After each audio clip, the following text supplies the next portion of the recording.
Dios les bendiga, hermanos. Espero que esta mañana Dios les esté bendiciendo. Yo sé que está un poco frío, o está bastante frío, no un poco. Déjenme darles rápidamente cuál es el título de mi mensaje: el costo que debemos pagar para ser discípulos de Jesús. Y es un solo versículo, Mateo capítulo 16, versículo número 24. Pero recuerden, el costo que debemos pagar para ser discípulos de Jesús. Si te aseguras que pueda llegar hasta acá, por favor, y que pueda llegar hasta acá. Thank you. Debido a mi ignorancia, cuando me preguntaban hace aproximadamente 30 años si la vida cristiana era fácil o difícil, mi respuesta era de que era fácil, 30 años atrás. Mi respuesta en ese momento obedecía a 3 razones fundamentales. Primero, todavía no entendía todas las expectativas que Dios tiene de nosotros con relación a la manera en cómo debemos de vivir y practicar la vida cristiana. Número 1. Número 2, todavía no estaba casado, no tenía hijos y no tenía que lidiar con una gran variedad de situaciones que son parte de la vida familiar. Es fácil ser un buen cristiano cuando usted no está casado todavía y cuando usted no tiene hijos, cuando usted no tiene nietos, pues todo es fácil. Pero cuando las cosas se ponen más complejas, uno se da cuenta que la vida cristiana no es tan fácil. Tercero y último, todavía no entendía la vida eclesiástica, la diversidad de situaciones que se deben enfrentar y que debemos de manejar de la mejor manera. En ese tiempo puedo afirmar con toda seguridad que para poder ser discípulos de Jesús definitivamente tenemos que pagar un costo bien alto. En este día estaré compartiendo con ustedes el mensaje titulado El costo que debemos pagar para ser discípulos de Jesús. Solamente son tres específicas cosas que voy a estar comentando y hablando, como siempre. Primero, para ser verdaderos discípulos de Jesucristo, debemos negarnos a nosotros mismos. Si van conmigo rápidamente al libro de Mateo, vamos a ir viéndolo parte por parte. Hermano, te molesto. Si miras el agua que está ahí cerca de los tissues, esa misma. Muchas gracias, hermano. Muy agradecido.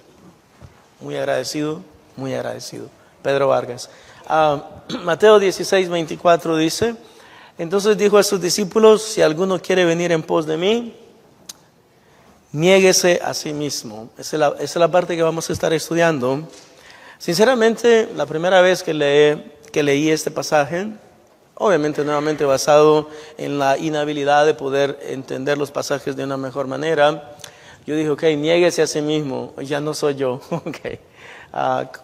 ¿Cómo te llamas? Me llamaba Luis, pero ya no, ahora tengo otro nombre. Okay. O sea, negarse a sí mismo. Para serles sincero, negarse a sí mismo es algo diferente. Es reafirmar quién soy. ¿Y quién soy verdaderamente? Bueno, de acuerdo a la Escritura, yo soy un pecador que necesita de la ayuda de Dios cada día. Eso es negarse a sí mismo. Llegar a comprender de que usted, por usted mismo, basado en sus propias fuerzas, basado en sus propias habilidades, usted no es nada. O sea, es una realidad. O sea, cuando digo que no es nada, me refiero... ¿Se acuerdan la enseñanza de Jesús en el libro de San Juan, capítulo número 15? Yo soy la vid. ¿Se acuerdan? Yo soy la vid, vosotros los pámpanos. El que permanece en mí y yo en él, este lleva mucho fruto, porque separados de mí, nada podéis hacer. Yo pensaba, también leyendo ese pasaje, nuevamente estoy hablando mucho de mi inhabilidad de comprender los pasajes bíblicos hace algún tiempo. Yo pensaba, ¿cómo que nada puedo hacer? Puedo hacer muchas cosas. Bueno, nada que valga la pena. Yo sé que puedes pecar, yo sé que puedes hacer muchas cosas, pero nada que tenga repercusión eterna puedes hacer separado de Jesús. Eso es lo que Él quiso decir. Separado de mí nada podéis hacer. Dice el apóstol Pablo en el libro de Romanos, capítulo 7, versículo 21 al 25.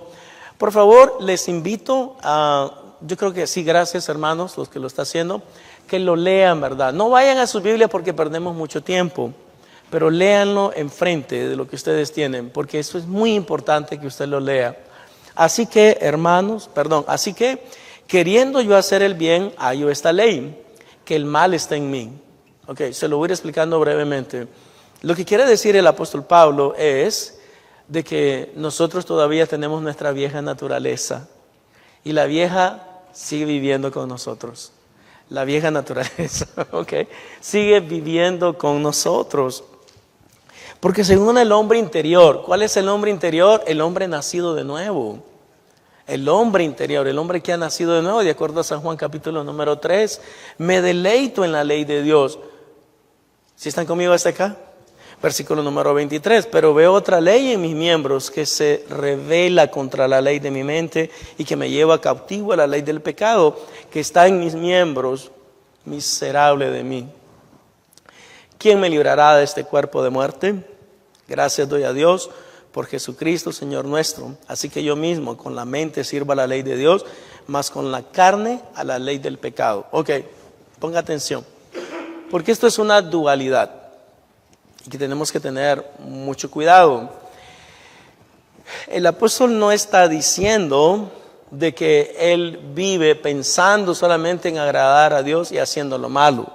Lo que él está diciendo es que él vive pensando agradar a Dios, pero en ciertos momentos y en ciertas ocasiones él cede a la carne. ¿Y así no le pasa a usted también? Yo sinceramente, hermano, honestamente, no quisiera ceder nunca al pecado, pero me doy cuenta que de vez en cuando cedo. De vez en cuando yo hago lo malo. Ahora, cuando hago lo malo, ¿verdad? No piensen, no, fíjese, la otra vez me fui a emborrachar. Llegué a las 3 de la mañana a mi casa bien borracho. Me paró la policía y gracias a Dios no se dieron cuenta de que andaba tomado. No es eso de lo que estoy hablando. Pero de vez en cuando usted hace lo que no debe. De vez en cuando usted dice lo que no debe. De vez en cuando hacemos cosas que le desagradan al Señor. Espero que no sean cosas escandalosas.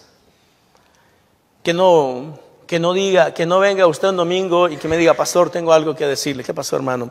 Es que incurrí en un pequeño pecado. ¿Qué pecado, hermano? Me fui a asaltar un banco el viernes pasado. Bueno, hermano, ese no es pecado pequeño. A mí la policía te va a venir a buscar y capturar pronto. Preferiblemente no te quedes aquí en la iglesia. Entonces, es reconocer quién soy verdaderamente, y lo que yo soy es un gran pecador. Un gran pecador arrepentido, que a la medida de las posibilidades y las fuerzas que Dios me otorga, y a la vez a la sujeción de mi voluntad a la voluntad de Cristo, trato de vivir una vida agradable delante de Él. El negarse a sí mismo es una negación de mis propios deseos. Dice el apóstol Pablo en Colosenses 3, 5 al 6, haced morir pues lo terrenal en vosotros: fornicación, impureza, pasiones desordenadas, malos deseos y avaricia, que es idolatría, cosas por las cuales la ira de Dios viene sobre los hijos de desobediencia. Amados hermanos, tenemos que erradicar todas las cosas que realmente a Dios le desagradan. Primera de Juan, capítulo 2, versículo 15 al 17. No améis al mundo, ni las cosas que están en el mundo. Si alguno ama al mundo, el amor del Padre no está en él, porque todo lo que hay en el mundo, los deseos de la carne, los deseos de los ojos y la vanagloria de la vida, no proviene del Padre, sino del mundo. Y el mundo pasa y sus deseos, pero el que hace la voluntad de Dios permanece para siempre. Amados hermanos, déjenme decirle, todas las cosas que usted puede disfrutar en este mundo son temporales. Le mencionaba a los hermanos, por ejemplo, la comida es temporal. Es interesante porque muchas veces uno se la pasa preparando una comida por horas, y ¿en cuántos minutos te las comes? Dependiendo, ¿verdad?, de qué tan muerto de hambre uno sea, pero a mí me gusta comer rápido. Yo honestamente me la paso 2 horas haciendo algo y me lo como en 5 minutos. En 5 minutos ya terminé. Entonces, una de las cosas que nos damos cuenta, ¿verdad?, es que la mayoría de placeres de la vida son placeres temporales. No tarda mucho realmente uno disfrutándolos, pero el punto es que si hay cosas, placeres temporales que le desagradan a Dios, que usted manténgase alejado de esas cosas. El negarse a sí mismo es una negación de mis prioridades. Filipenses capítulo 3, versículo 4 al 10. Note de qué manera el apóstol Pablo habla en este pasaje. A manera de explicación y de referencia, trasfondo, para que usted entienda toda la información, había muchas personas que hablaban de que ellos eran la gran cosa. Entonces el apóstol Pablo en este pasaje así comienza, ¿verdad? Bueno, pues si alguien piensa que tiene de qué gloriarse en la carne, yo más. Si alguien piensa aquí de que realmente tiene un pedigrí que es de alto valor, bueno, déjenme decirle que el mío es más alto que el suyo. Déjenme decirle de que si usted tiene maestría, yo tengo doctorado, y que si usted tiene doctorado, yo tengo PhD, y si usted tiene PhD, yo tengo 3 PhD. Así es la manera que el apóstol está hablando. Así que no me vengan a decir con cuentos, es que yo ya terminé la universidad, o ya tengo una maestría, o ya tengo esto. Noten cómo habla. Y noten qué conclusión llega. Aunque yo tengo también de qué confiar en la carne, si alguno piensa que tiene de qué confiar en la carne, yo más. Circuncidado al 8º día, del linaje de Israel, de la tribu de Benjamín, hebreo de hebreos. Y solamente me gustaría enfatizar eso de hebreos. Yo no soy mezclado, dice él. Yo soy hebreo de hebreos. Mi mamá era hebrea, mi papá era hebreo, yo soy hebreo, mi abuelo era hebreo, mi abuela era hebrea.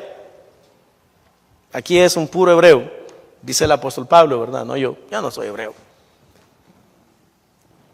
Ni hebreo tampoco. Note lo que dice. En cuanto a la ley, fariseo. ¿Ustedes quieren hablar acerca de quién es el que más guarda los mandamientos? Bueno, aquí estoy yo soy fariseo. Porque como me gusta mencionarlo muchas veces, muchas personas te dicen muchas veces, no seas fariseo. Pero a lo único que se están refiriendo es a uno de los aspectos de la vida fariseo. Solamente a uno de los aspectos. Y ese aspecto específico se refiere a que los fariseos eran hipócritas. Pero no se dan cuenta que los fariseos eran las personas que más guardaban las leyes, las ordenanzas del Señor. Si usted estudia un poco acerca de la historia de los fariseos, por lo menos los historiadores piensan que los fariseos se originaron durante el tiempo de la deportación a Babilonia. Y cuando ellos estuvieron en Babilonia, ellos siempre recordaban las razones por las cuales Dios los había mandado al exilio. ¿Y por qué los había mandado al exilio? Por desobedientes, porque no obedecían las ordenanzas. Entonces cuando ellos regresan de la deportación a Babilonia y se levanta un grupo bien fuerte, que es el de los fariseos, una de las cosas que van a enfatizar todo el tiempo es la necesidad de guardar los mandamientos. Por eso, como lo mencionaba esta mañana, cuando Jesucristo habla acerca de los fariseos y los maestros de la ley, les dice específicamente a sus discípulos, todo lo que los fariseos y los maestros de la ley les digan que ustedes hagan, ustedes háganlo. ¿Pero qué? Pero no sean como ellos, porque ellos son hipócritas. Y en este caso la palabra hipócrita de que se está hablando es que ellos decían pero no hacían. Hermano, y para serles sincero, no es una verdad que está muy alejada de la situación en que nosotros vivimos en este tiempo. Hay muchas personas que te quieren decir cómo vivir, qué hacer, qué no hacer, pero ellos no viven la vida cristiana. Son muy buenos en decirte qué es lo que tú debes hacer. Son muy buenos en expresarte, así es como tú debes de vivir, pero ¿qué acerca de ti? ¿Estás tú viviendo como le dices a los demás que deben de vivir? Ahora bien, si usted ya está viviendo a la medida de lo posible, porque nadie es perfecto, si usted está viviendo la mejor vida cristiana que usted puede vivir en este día, porque mañana debe mejorar, entonces siéntase completamente facultado para poder decirle a los demás qué es lo que está mal con ellos, pero como lo mencionaba esta mañana, nuevamente, no basado en un espíritu de orgullo, sino basado en un espíritu de ternura, de compasión, en un espíritu que usted quiere bendecir a los demás. Nunca debemos condenar a las personas. Para serles honesto, un cristiano nunca está facultado por Dios para condenar a nadie. Estamos facultados para ayudar a las personas a entender la realidad de su situación, pero no para condenarlo. No podemos condenar a nadie.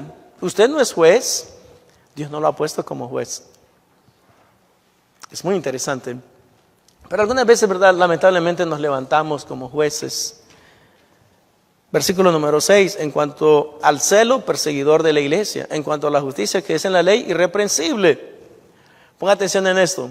Yo estoy convencido, y solamente es el apóstol Pablo y también el Señor Jesucristo que lo hace, que se sienten habilitados y empoderados para decir y hablar de esa manera. Noten, léanlo, porque seguro se les pasó por alto lo que él está diciendo. En cuanto a celo, perseguidor de la iglesia. En cuanto a la justicia, que es en la ley, irreprensible. O sea, si ustedes quieren buscar a alguien que ha cumplido la ley, no como este joven mentiroso que vino a ver a Jesús, pero si quieren encontrar a alguien que realmente ha cumplido los mandamientos, aquí estoy yo, dice el apóstol Pablo. Es increíble. Por eso también en el libro de Filipenses él dice, sean imitadores de mí, así como yo de Cristo. Todo lo que ustedes vean que yo imito de Cristo, ustedes imítenlo también. Versículo número, ¿qué? 7. Aquí viene el énfasis. Pero cuantas cosas eran para mí ganancia, las he estimado como pérdida por amor de Cristo. Y ciertamente aún estimo todas las cosas como pérdida por la excelencia del conocimiento de Cristo Jesús, mi Señor, por amor del cual lo he perdido todo y lo tengo ¿por qué? Por basura para ganar a Cristo. Lamentablemente, ¿verdad? Nuevamente, y esto ya no tiene que ver conmigo, tiene que ver con la ignorancia de otras personas. Cuando ellos dicen que el apóstol Pablo afirma de que la educación, la superación, el salir adelante, todo eso es basura. No es verdad, eso no es lo que él está diciendo. Lo que él está diciendo, en comparación con el privilegio de tener una relación con el Señor, intimar mi relación con Él, saber de que Él es lo más importante, todo el resto de cosas son como basura. Tu educación es como basura. Tus logros materiales son como basura.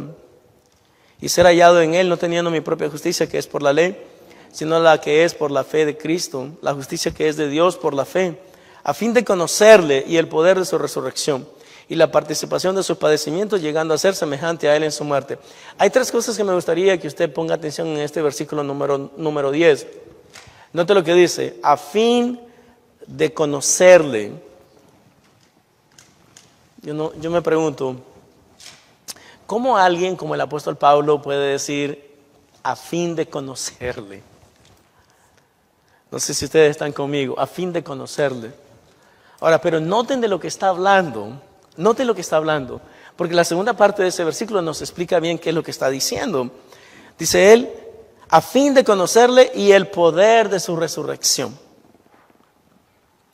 Hermanos, déjenme decirles que una de las cosas que tal vez nosotros no vemos, y tal vez es porque no conocemos bien al Señor, es el poder de la resurrección de Cristo. O sea, lidiar con la realidad del empoderamiento del poder de Dios en nosotros. Que nosotros realmente creamos que con Cristo todo es posible, como dice el apóstol Pablo en Filipenses 4:13. Sé vivir humildemente y sé tener abundancia, por todo y en todo estoy enseñado. Así como para pasar hambre, como para tener escasez, como para tener abundancia. Todo lo puedo en Cristo que me fortalece. Y en este pasaje él está diciendo 2 cosas trascendentales. Bueno, 3 cosas trascendentales. Número 1, que él quiere conocer más a Cristo. Pero ¿cómo le quiere conocer? Él quiere experimentar con el poder de su resurrección. Lo que está diciendo es, ese poder que obró en el proceso de la resurrección de Cristo, yo creo que también sea una realidad en mi vida. Yo quiero que Dios obre en mí. Estaba pensando uno de estos días cuando mi nieto estaba enfermo y hablaba con el Señor y le decía, Señor, pero tú eres todopoderoso. Tú solamente dices la palabra y las cosas suceden. Y tú puedes, si tú quieres, hoy mismo hacer que este niño se sane y que ya quede bien, no tiene ningún problema respiratorio. Y de lo que estamos hablando, hermanos, miren, mientras nosotros conocemos más a Cristo, más nos acercamos a Cristo, más estamos cerca de Él, entonces esa fe y esa confianza va a ser una realidad en su vida. Y usted va a poder decir, yo quiero ver el poder de la resurrección de Cristo. Yo quiero ver ese mismo poder obrando en las situaciones reales de mi vida. No sé si están conmigo, pero eso es lo que Él está hablando. Yo quiero conocerle y quiero conocer el poder de su resurrección. Pero aquí viene la última parte que yo mismo digo, no, esa parte no me gusta mucho. Que es la última parte de ese versículo número 10. Porque note lo que dice. Ok, qué bonito no conocer a Cristo, qué bonito experimentar con el poder de la resurrección de Cristo, pero esa parte ya no, por favor. ¿Qué dice la última parte? Y la participación de sus padecimientos, llegando a ser semejante a Él en su muerte.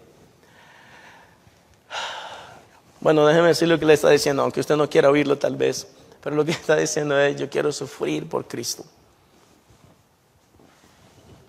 No solamente quiero experimentar con su poder, que Él sana, que Él levanta, que Él provee, que Él bendice, que Él prospera, que Él está conmigo. Yo también quiero experimentar con el sufrimiento de Cristo. Eso es lo que Él está diciendo. Y la participación de sus padecimientos, llegando a ser semejante a Él en su muerte. Y esa última palabra que Él dice, lo que está diciendo es, yo estoy dispuesto a morir por Cristo. No yo, Él lo está diciendo. Yo estoy dispuesto a morir por Cristo. Y si no lo creen, bueno, la palabra del Señor nos enseña en el libro de Hechos que eso es verdad. En un momento específico de su viaje misionero, el apóstol Pablo llegó a una casa, viene una persona que es profetisa, es profeta, agarra el cinturón de Pablo, se lo pone, se amarra todo con el cinturón. Esta palabra dice el Señor, así le va a suceder a que es el dueño de este cinturón. ¿Y de quién era el dueño? ¿Quién era el dueño? El apóstol Pablo. Entonces cuando las personas se dan, es del apóstol Pablo, el cinturón, todas las personas le vienen a hablar, dice la Biblia, y le dicen, Pablo, no subas a Jerusalén porque ya viste lo que dijo la profeta o el profeta. Te van a amarrar, hermano, te van a golpear, te van a lastimar, te van a hacer daño, te van a bofetear. El apóstol Pablo dice que se vuelve a ellos, vean él, está en el libro de Hechos, no recuerdo el capítulo, pero está en el libro de Hechos, dice la Biblia que él se volvió a ellos, le dijo, ¿qué hacen ustedes quebrantándome? ¿Qué hacen ustedes quebrantándome el corazón? Yo no estoy solamente dispuesto a que me golpeen, a que me abofeteen, a que me amarren, a que me echen en la cárcel. Aquí viene el énfasis. Yo estoy dispuesto a morir por Cristo. Hermano, la gran magnitud de la realidad del discipulado consiste en que algún día en mi vida yo pueda decir con toda sinceridad y no solamente de boca, yo estoy dispuesto a morir por Cristo. Yo estoy dispuesto a morir por Cristo. Y cuando usted lo diga de corazón, cuando usted lo diga con confianza, con fe, con certidumbre, entonces usted en ese momento ha alcanzado el nivel más alto del discipulado. Dispuesto a entregar su vida por lo que cree. Yo estoy dispuesto a morir por Cristo. Yo sinceramente le digo, yo no sé si yo lo puedo decir hoy. No sé. Pero obviamente cuando Él lo decía de todo corazón. E interesantemente va a cumplir su palabra, va a morir por Cristo. Por eso en Filipenses 1:21 dice, porque para mí, el vivir es Cristo. Y el morir es ganancia. Es ganancia, así es como lo veo. Yo lo veo como ganancia el morir. Entonces, negarse a sí mismo es llegar a un punto en tu vida donde tú y yo comprendemos que lo más importante en tu vida es Cristo, nada más lo es. Segundo, para ser verdaderos discípulos de Jesucristo debemos tomar nuestra cruz. Esta es la segunda parte de este versículo. Entonces Jesús dijo a sus discípulos, si alguno quiere venir en pos de mí, recuerden, la primera parte es niéguese a sí mismo, la segunda parte es tome su cruz. Tome su cruz. La cruz, hermano, es un símbolo de sacrificio, es un símbolo de entrega. Es un símbolo de sustitución porque Jesús toma el lugar que yo debía de haber tomado. La cruz es un sinónimo de redención, de compra, de adquisición, de liberación y de victoria. Porque interesantemente cuando Jesús muere en la cruz, el diablo pensaba erróneamente de que estaba obteniendo una victoria. Pero fue todo lo contrario. Cuando Jesús estaba muriendo en la cruz, Jesús estaba obteniendo la victoria de todos nosotros, la victoria de la posibilidad de que nosotros podamos ser salvos, de que nosotros tengamos una relación con el Señor. Por eso es erróneo pensar, como algunas personas creen u opinan, de que los romanos le quitaron la vida al Señor, de que los judíos le quitaron la vida al Señor. Jesús nos explica perfectamente eso. Cuando tiene una conversación con uno de los hombres más importantes en ese tiempo en Roma, dice la palabra del Señor que lo trajeron delante de Poncio Pilato y le dijo, Poncio Pilato, ¿es cierto todo lo que te están acusando esta gente? Y dice la Biblia que Jesús se quedó completamente callado. No le respondió ni una sola palabra. Hombre, ¿no me estás escuchando que te estoy preguntando que si es cierto de lo que te acusan estas gentes? No le respondía palabra. Entonces dice la Biblia, vayan a leerlo, está en el libro de Mateo, le dijo Poncio Pilato, ¿a mí no me respondes? ¿A mí no me responden que tengo autoridad para condenarte y para liberarte? Oh, eso fue lo que ya no le gustó a Jesús. Eso se volvió a él y le dijo, estoy parafraseando, no, le dijo, déjame explicarte algo. Tú sobre mí no tienes ninguna autoridad. Yo estoy poniendo mi vida porque yo quiero. Tengo poder para ponerla y tengo poder para volverla a tomar. Así que tú a mí no me estás, mejor dicho, tú sobre mí no tienes ninguna autoridad. Amados hermanos, para ser verdaderos discípulos de Jesucristo debemos tomar nuestra cruz. Bueno, ¿qué significa tomar mi cruz? ¿Qué debo sacrificar? ¿Qué debo sacrificar de manera personal? Esa es la pregunta que debemos responder. ¿Qué debo sacrificar de manera personal? Tal vez es mi orgullo, tal vez es mi prepotencia, tal vez algún vicio que yo tengo, tal vez alguna debilidad que usted tiene, tal vez algún pecado que usted no lo ha podido dejar. Pues usted tiene que sacrificarlo en la cruz. Por eso el Señor Jesucristo dice que tenemos que tomar su cruz, o mejor dicho, tomar nuestra cruz. Eso dice el texto, niéguese a sí mismo y tome su cruz, no la cruz de Cristo, la cruz suya. ¿Qué es lo que tú te debes de deshacer? ¿Qué desea Dios que yo haga por los demás? Recuerden, la cruz es un símbolo de sustitución. Cristo toma el lugar que yo debía haber tomado. Dice el apóstol Pablo en 1 Corintios capítulo 10, versículo número 24, ninguno busque su propio bien, sino el del otro. Ahora, para ser muy honestos, hermanos, sinceramente, ¿cuántos de ustedes viven de acuerdo a ese principio? Ninguno busque su propio bien. Gracias, hermanos. Sí, tú eres mi amigo. Amigo Tomás.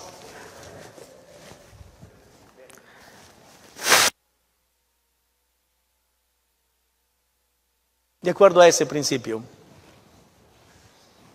¿Qué piensan? ¿Qué dice el texto? Ninguno busque su propio bien, sino el del otro. Ninguno busque su propio bien, sino el del otro. Hermano, para serles muy sincero, yo busco lo que a mí me conviene. O sea, lo que me conviene a mí, no lo que le conviene a usted. Pero ¿cuántos pueden decir en esta mañana, pastor? Yo vivo de acuerdo a ese principio.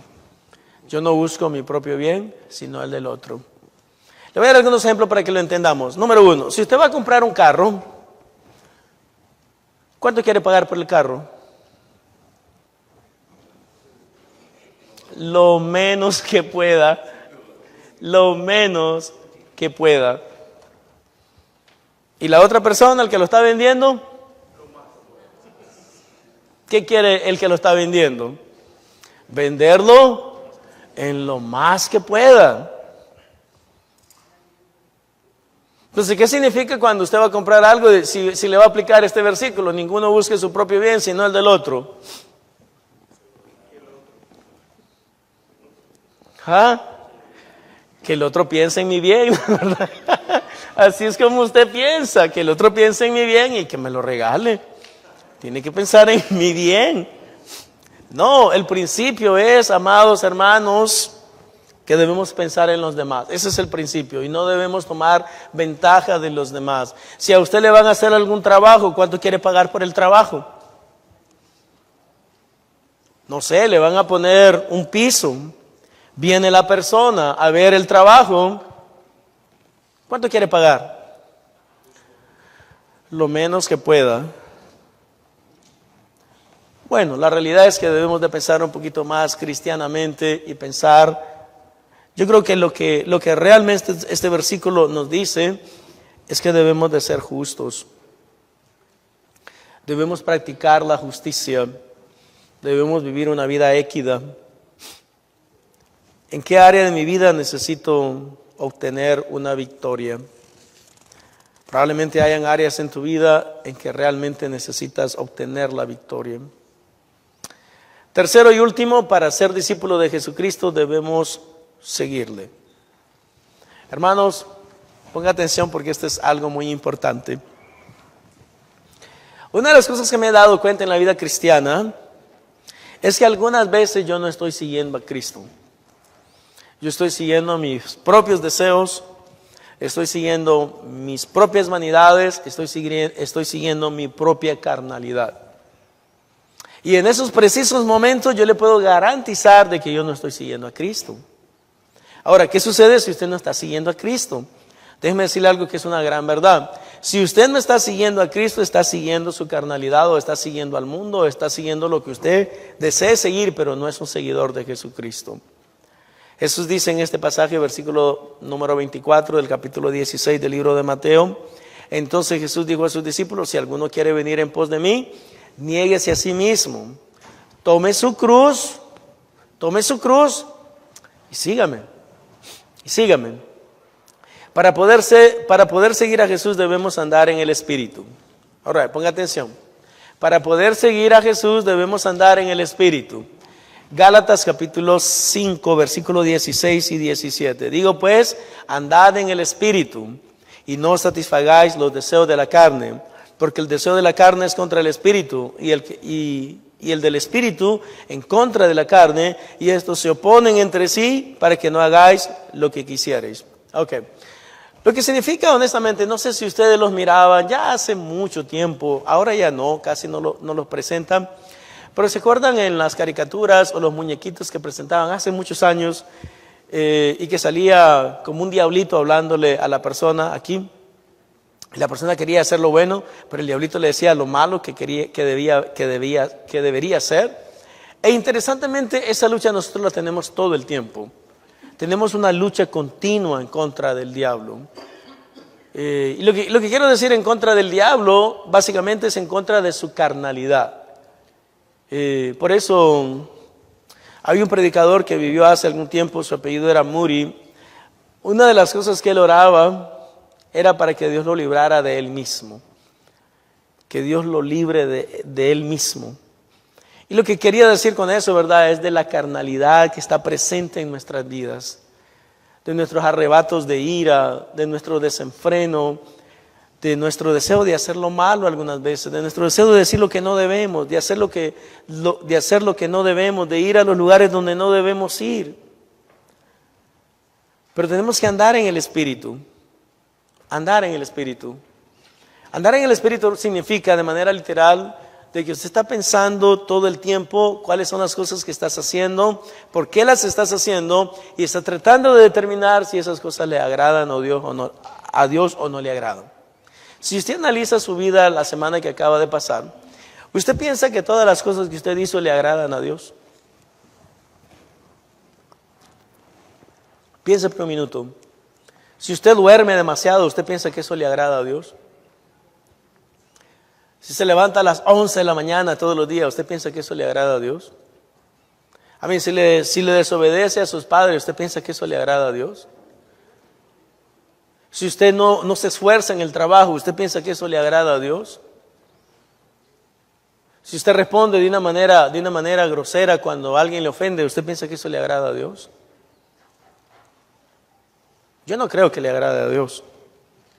Y caminar en el Espíritu significa exactamente eso, de que usted trata de determinar todos los días, con todas las acciones que realiza, si mis acciones le agradan a Dios o no le agradan a Dios. Déjeme decirle, mi amado hermano, de que cuando usted vive una vida que le agrada a Dios, entonces usted anda caminando en el Espíritu. Y para poder seguir a Jesús tenemos que caminar en el Espíritu. Segundo, para poder seguir a Jesús debemos andar como Él anduvo. Ok, piense por un minuto. Antes de que, no lo pongas todavía, no lo ha puesto, ¿verdad? Todavía. Ahora, quiero que piense por un minuto. La Biblia dice que nosotros debemos andar como Jesús anduvo. Ahora, la pregunta que le hago a ustedes, antes de poner el pasaje bíblico, ¿cómo anduvo Jesús? Porque supuestamente debemos andar como Él anduvo, pero ¿cómo anduvo Jesús? Antes de poner el pasaje bíblico. ¿Quién sabe cómo anduvo Jesús? ¿Nadie sabe?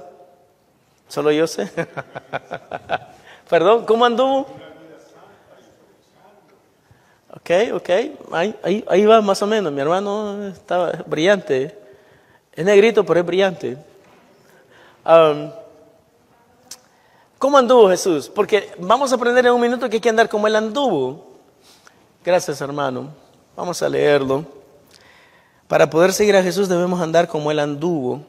Ahora bien, primera de Juan, capítulo 2, versículo número 3, versículo al 6, dice lo siguiente. En esto sabemos que nosotros le conocemos, si guardamos sus mandamientos. El que dice yo le conozco y no guarda sus mandamientos, ¿qué dice?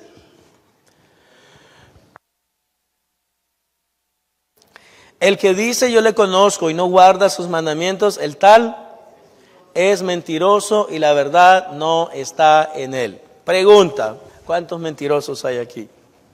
Levanten la mano a los mentirosos. Gloria a Dios.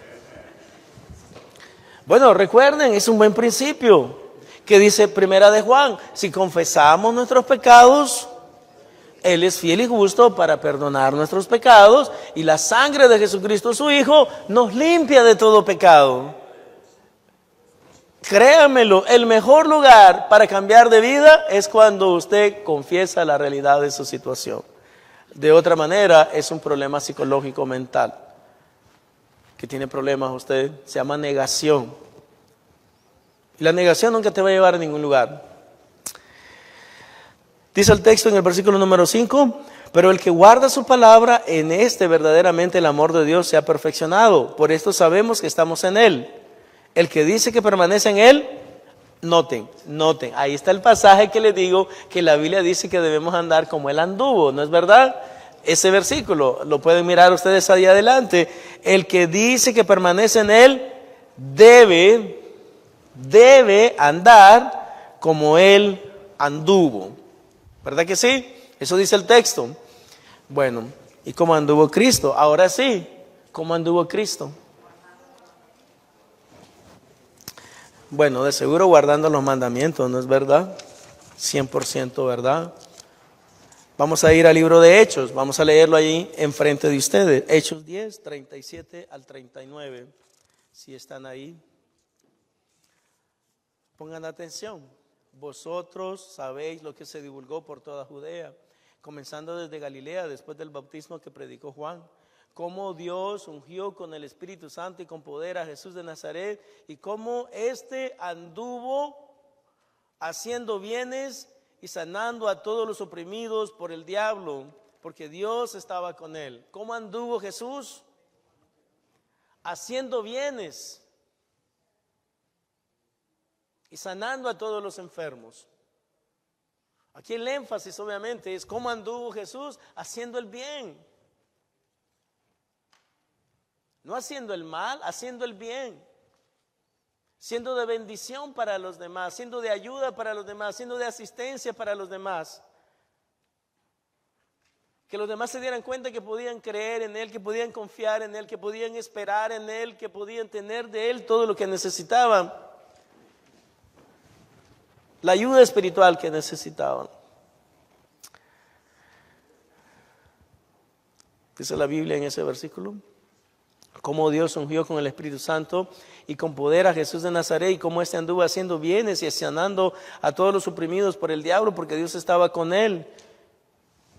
Y nosotros somos testigos de todas las cosas que Jesús hizo en la tierra de Judea y en Jerusalén, a quien mataron colgándole en un madero. Por último, para poder seguir a Jesús debemos ser imitadores de Cristo. Imitadores de Cristo. Juan capítulo 13, versículo número 15, el mismo Jesús está hablando, dice, porque ejemplo os he dado para que como yo os he hecho, vosotros también hagáis. Y 1 Corintios 11:1 dice el apóstol Pablo, sed imitadores de mí, así como yo de Cristo. Hermano, ¿cuántos saben lo que es imitar a alguien? No sé si usted alguna vez ha jugado un juego que se llama El Espejo. ¿Cuántos han jugado el juego del espejo? ¿Sí lo han jugado? Okay, todos los días. En que está una persona y viene otra persona y todo lo que uno hace lo tiene que hacer el otro. ¿Sí lo han jugado alguna vez? Entonces yo digo, la persona tiene que hacerle así. Pongo así, la persona tiene que hacerle. Me meto el dedo en la boca, la persona tiene que hacerlo. Porque es un espejo. Y a eso es lo que se llama imitar. Imitar. Es hacer todo lo que usted ve de que alguien más hace o ha hecho. Y Jesús exactamente eso es lo que nos dice a nosotros. El apóstol Pablo es lo mismo que nos dice: hey, ustedes sean imitadores de mí, así como yo de Cristo. Todas aquellas cosas que reflejen la conducta de Cristo en mí y que ustedes las han visto presentes en mi vida, ustedes también háganlas. Ustedes también imítenlas. ¿Cuál es la conclusión y la aplicación de todo esto? Primero, la vida cristiana, créanmelo, no es necesariamente fácil. Tenemos que lidiar con nuestros propios pecados y debilidades, los pecados y debilidades de los demás, y la batalla continua que tenemos con el mismo diablo, tratando de hacernos incurrir en desobediencia y en pecado. Ahora, dejo claro, ¿verdad?, de que yo no creo que el diablo a mí me hace hacer nada. Todo lo malo que yo hago, lo hago porque yo quiero. Lo voy a repetir. Yo no creo que el diablo me hace a mí hacer nada malo. Todo lo malo que yo hago, lo hago porque yo quiero. Lo único que el diablo hace es traer a mi recuerdo las cosas malas que a mí me gustan hacer. Número uno. Número dos, también él crea condiciones propicias para que yo más fácil pueda incurrir o deslizarme en algo que a Dios le desagrada. Pero yo quiero dejar clarísimo esta tarde de que todo lo malo que yo hago, lo hago porque yo quiero. El diablo a mí no me forza a hacer nada. En realidad, bíblicamente hablando, y esto lo quiero dejar clarísimo también, el diablo no tiene poder sobre mi vida. No tiene ningún poder. Cuando Cristo murió en la cruz, una de las cosas que Cristo logró por nosotros es derrotar el poder del pecado que el diablo tenía sobre nosotros y nos declaró libres. Somos completamente libres. De lo que no somos libres de nuestra vieja naturaleza. En otras palabras, usted no es libre de usted mismo. Y por eso es que usted tiene que batallar todo el tiempo. Recuerden, dice la palabra del Señor, sujétense a Dios, resistan al diablo. ¿Y qué va a hacer el diablo? Y el diablo huirá de vosotros. Es muy interesante porque muchas personas, lamentablemente, se les andan corriendo al diablo. Honestamente. Aquí viene el diablo siguiéndote. Honestamente, los pentecostales principalmente así son, ¿verdad? Pareciera que el diablo siempre los anda correteando. Anda siguiéndolos todo el tiempo. Y la palabra del Señor enseña algo completamente distinto. La Biblia dice, ¿que te anda correteando quién? El diablo, hermano, me quiere hacer caer. No, el diablo no te quiere hacer caer. Tú te caes porque tú quieres. Tú cedes a la tentación porque tú quieres. Pero es interesante porque en el libro de Génesis, capítulo número 4, note la conversación que hay entre Dios y Caín. ¿Por qué ha decaído tu semblante? Vamos a ir rápidamente para que lo veamos con exactitud. Pongan atención porque probablemente usted va a empezar a vivir una vida de mayor victoria. Lamentablemente no entendemos este principio. ¿Dónde comienza la conversación entre Dios y Caín? En el versículo número... ¿Ya? Es el capítulo número 4... Vamos a comenzar desde el versículo número 5, ¿está bien? Desde el 4, ¿está bien? ¿Ya llegaron ahí? Génesis capítulo 4, versículo número 4 y en adelante. Dice la Biblia lo siguiente: y Abel trajo también de los primogénitos, de sus ovejas, de lo más gordo de ellas, y miró Jehová con agrado a Abel y a su ofrenda. Algo que ya ha quedado bastante claro, espero, a través de la enseñanza continua de estos pasajes, es que lo que Dios mira realmente es la ofrenda, no al que ofrenda. Perdón, lo que Dios mira es el que ofrenda, no la ofrenda. Lo voy a repetir, porque ya cometí un error. que quede claro que lo que Dios ve es al que ofrenda, no la ofrenda. Eso es lo que Dios ve primero. A la persona, al individuo, al que ofrenda. Versículo número 5. Pero no miró con agrado a Caín y a la ofrenda suya, y se ensañó Caín en gran manera y decayó su semblante. Entonces de Jehová dijo a Caín en el versículo número 6, ¿por qué te has ensañado y por qué ha decaído tu semblante? Eso de que te has ensañado significa que tenía una cara de enojo, enojado y molesto. ¿Y por qué ha decaído tu semblante? Ponga atención, que este es el origen del pecado, cómo identificarlo y erradicarlo de tu vida. Si bien hicieres, no serás enaltecido, y si no hicieres bien, el pecado está a la puerta. Hermano, déjeme explicarle, ya lo hice en una reflexión, pero vale la pena hacerlo nuevamente en esta tarde, y es: si usted anda jugando, coqueteando, divirtiéndose con la posibilidad de pecar, usted va a pecar. Eso es lo que ese pasaje te está diciendo. Si bien hicieres, no serás enaltecido, pero si no, el pecado está a las puertas. Ahora, ponga atención, porque esto es lo que va a dejar libre al diablo de responsabilidad, la segunda parte de este versículo. Con todo esto, a ti será su deseo, y tú te enseñorearás de él. Ok, si bien hicieres no serás enaltecido, pero si no, el pecado está en la puerta. Pero a todo esto, todavía tienes una oportunidad. Todavía tienes la oportunidad de decirle no al pecado, de decirle no a tu carne.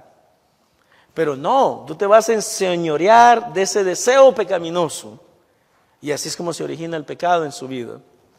Cada vez de que usted pasa demasiado tiempo pensando o razonando con relación a la posibilidad de que si debe de hacer algo que al Señor le desagrada o no, créamelo, usted va a incurrir en el pecado. Si lo queremos ilustrar, es como que un borracho que tenga cervezas en su casa, tiene cervezas en su refrigerador. ¿Y para qué la tienes? Si tú sabes que esa es una de tus debilidades. El drogadicto que todavía tiene marihuana y tiene cocaína en su casa. ¿Y para qué la tienes? Porque quiero ver si soy fuerte. No, tú vas a ceder a la tentación. Porque, bueno, como lo he dicho y es verdad, y esto es verdad, basado en la realidad de las estadísticas, no hay mejor manera que determinar la próxima conducta de las personas que hacerlo a través de analizando la conducta de su pasado. La tendencia que todos tenemos es hacer las cosas que hemos estado haciendo en el pasado. Tiene que haber una renovación de mente y una renovación de corazón para que usted prontamente pueda estar bajo circunstancias similares a las que ha estado antes y no actuar de una manera que es congruente con su actitud del pasado. Si queremos vivir libre de pecado, tenemos que alejarnos de todas aquellas cosas que fácilmente crean todas las condiciones necesarias para que nosotros actuemos como siempre hemos actuado. Usted tiene que asegurarse de que se libera primeramente del ambiente y segundo, que se asegura que tiene control sobre su vieja naturaleza. Y la única manera, como dice la palabra del Señor, la única manera que usted va a dominar su naturaleza vieja es por medio de estar sujeto en obediencia a la palabra de Dios. Usted tiene que estar dispuesto a obedecer a Dios. Por eso la palabra del Señor es clara cuando dicen sujétense a Dios, resistan al diablo y el diablo va a huir de ustedes. Tercero, ser discípulo de Jesucristo significa sujetar nuestra voluntad a la voluntad de Cristo. Cuarto, ser discípulo de Jesucristo significa enfrentar directamente los desafíos de la vida cristiana. Es estar dispuesto a sufrir o padecer por la obra de Cristo. Quinto, ser discípulo de Jesucristo significa vivir vidas santas que glorifican y exaltan el santo nombre de Dios. Y por último, ser discípulo de Jesucristo significa obedecerle en todo y si es necesario, estar dispuesto a entregar nuestras vidas por Él. ¿A dónde está usted en esta mañana? ¿A dónde estás en tu vida discipular? De lo que hemos aprendido, que solamente fueron 3 cosas. Número 1, ¿cuál fue la primera? ¿Qué es lo primero que tenemos que hacer? Negarnos a nosotros mismos. Niégate a ti mismo. Segundo, no solamente tenemos que negarnos, tenemos que tomar nuestra cruz. Y número 3, tenemos que seguir a Cristo. Tenemos que seguir su ejemplo, el modelaje que Él nos exhibió. Y si lo hacemos, entonces realmente vamos a estar preparados para poder ser verdaderos discípulos del Señor. Ahora que hemos entendido el precio que debemos pagar si deseamos realmente ser buenos discípulos de Cristo. Hermano, ¿dónde estás tú en este día, en tu caminar cristiano? Yo quisiera orar por ti en este día. Si tú te sientes tal vez de que no estás muy bien, o tal vez tú dices, no, yo me siento que estoy bien, pero necesito mejorar. Yo quiero invitarte que ahí donde estás, te pongas en pie. Y me gustaría orar por ti como líder del grupo, como pastor de esta iglesia. Pedirle a Dios que te ayude, que te fortalezca, que puedas vencer tu carne, que puedas vencer tu carnalidad. Que yo pueda vencer mi carne y pueda vencer mi carnalidad. Y que podamos ser todos instrumentos útiles en las manos de Dios. Que podamos ser de bendición para los demás. Que Dios nos pueda usar para su gloria. ¿Qué les parece? Si gusta y lo desea, puede acercarse a alguien. Si es mujer, usted preferiblemente una mujer. Si es varón, entonces con un varón. Pero si es pareja, pues está muy bien. Así como pareja podemos orar. Podemos orar juntos, pero quiero que ore con alguien y que alguien ore por ti. Y mientras yo oro, usted ora por esa persona. Dígale al Señor que le bendiga, que le guarde, que le libre de sí mismo, que le libre del poder de la vieja naturaleza que todavía algunas veces ejerce dominio sobre el individuo. Queremos interceder por eso.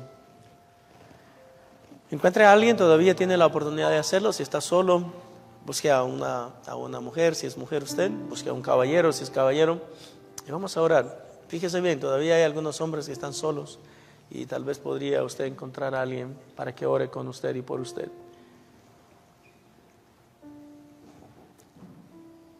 Entre 3 también pueden orar, no tengan problema. La idea es que oremos, que esa persona ore por ti. Vamos a orar, ¿está bien? Nuestro buen Padre Celestial, pausamos en este día, reconociendo nuestras debilidades, nuestras falencias, reconociendo que muchas veces, Señor, hacemos las cosas que no deberíamos hacer. Decimos cosas que no deberíamos decir. Vamos a lugares que no deberíamos de ir. Vemos cosas que no deberíamos de ver. Señor, ¿y qué te podemos decir? Sino pedirte perdón a ti, venir con un corazón contrito, un corazón humillado, porque eso dice la Biblia, que al corazón contrito y humillado no despreciarás tú, oh Dios. Señor, y así venimos delante de ti en esta tarde, no basado en ningún mérito, porque no tenemos ninguno, pero venimos confiados al trono de la gracia, donde podemos recibir de parte tuya la ayuda que necesitamos, el oportuno socorro, así como dice la Biblia. Señor, perdónanos por nuestros pecados, perdónanos por nuestras rebeliones, perdónanos por nuestra negligencia. Perdónanos, Señor, por no priorizarte a ti, porque tú muchas veces no eres lo más importante para nosotros y tú lo deseas. Tú deseas que tú seas lo más importante, no porque tú necesites de nosotros, pero porque entiendes que yo necesito de ti. Y que cuando estoy cerca de ti puedo vencer todas las tentaciones. Cuando estoy cerca de ti soy un mejor individuo. Cuando estoy cerca de ti puedo ser un mejor padre, una mejor madre, un mejor hijo, un mejor trabajador, un mejor empleado, un mejor jefe. Pero cuando no, Señor, entonces me vuelvo rebelde y empiezo a vivir una vida que no te agrada, una vida que no te glorifica, y empiezo a lidiar con las mismas consecuencias de mis propias acciones, y me doy cuenta que se convierte en un círculo vicioso que no me lleva a ningún lugar, que estoy batallando con lo mismo y en lo mismo todo el tiempo.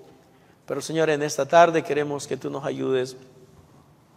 Queremos que el Espíritu Santo sea nuestro consejero, que sea nuestro intercesor, y que Él sea el que realmente te diga a ti lo que yo necesito, porque eso dice tu palabra, que el Espíritu Santo, ¿qué debemos pedir? Como debemos, no lo sabemos, pero el Espíritu Santo intercede por nosotros con gemidos indecibles, cosas que yo no entiendo, pero el Espíritu Santo las comunica al Padre y le dice: ayúdale en esta área, ayúdale de esta manera, no necesariamente como Él lo está solicitando, pero eso es lo que más necesita en este momento de tu ayuda. Gracias, Padre, porque podemos venir al trono de la gracia. Gracias porque podemos descansar en ti. Gracias porque en ti podemos tener el oportuno socorro, la ayuda que necesitamos, la asistencia que viene de parte de Dios. A ti, Señor, te damos la gloria y la honra en este día, en el nombre de Jesús. Amén.